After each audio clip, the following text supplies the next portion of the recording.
here today at the conference, and you've been talking about artificial intelligence. One of the real focuses, though, is on human-centered AI. Yes. What does that mean? So it does sound a little bit strange, right? Digital technology plus people, but people really is the special sauce.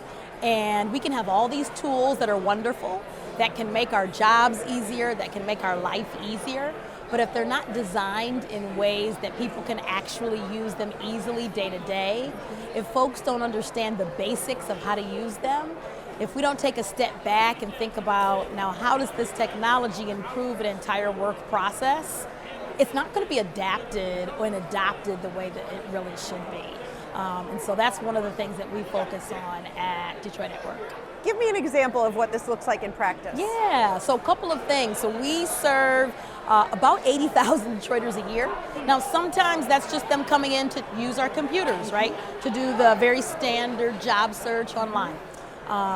30,000 of those customers, though, come to us and need an actual service of some kind. They sit down and talk to a career coach. And about 10,000 of those individuals really have some complex barriers that might be stopping them from going to work. And those are things like transportation and childcare, sometimes even housing. And what we're also determining is that at the very baseline, it's actually digital access and skills. Yeah. Because today, if you don't have the tools or the understanding to pay your bills online, to order food, right, it really is stopping you from living. And so that's where the human-centered approach is so important for us. When we design our systems and our processes to serve Detroiters, we're keeping the person's experience at the core. There's certainly, though, I think for folks when they hear AI, right, there can be some concerns about what that looks like. Yeah. Tell me about how you're interacting with that. So as an organization, so DESC, we're actually the nonprofit that helps to run all of the systems and interacts with our partners and our community agencies. So for us, we have to take a step back and say, what are the types of guidelines and protocols that are going to, one, make sure our data is safe, and that are going to allow our people to feel safe using the product. It can create templates for us to do a lot of our work better and faster, but we have to be careful about what we put in those templates, right? No personal identification information. We're not putting social security numbers into AI to run queries, right? But knowing that in advance and setting those guidelines is an example of the way that we're thinking about how we both integrate AI in serving our Detroit customer.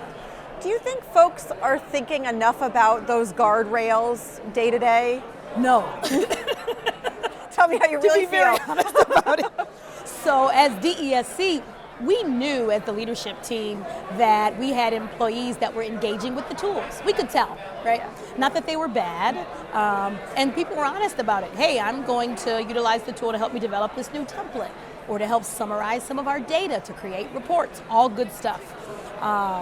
And as we thought about it, we then said, okay, just like we have a standard IT policy, that we've got policies that guide how the way that we talk to people, and this needs one too. Yeah. And luckily, one of our employees actually raised his hand with a personal passion for it. And so went out and got a certification that we helped to cover the cost for, and came back and brought that information back to our organization. And so that was step one, is establishing those guidelines.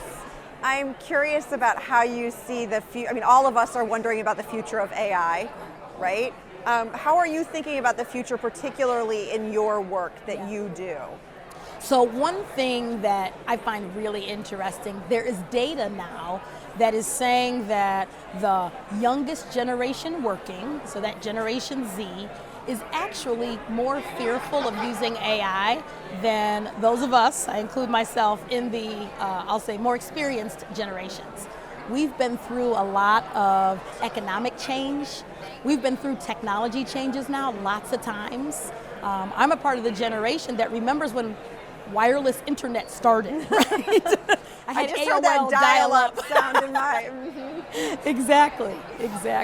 So we've done this a number of times. They haven't. They were born into technology and haven't been through this yet. And so as we think about how we prepare Detroiters for jobs, we have to keep that in mind at the same time.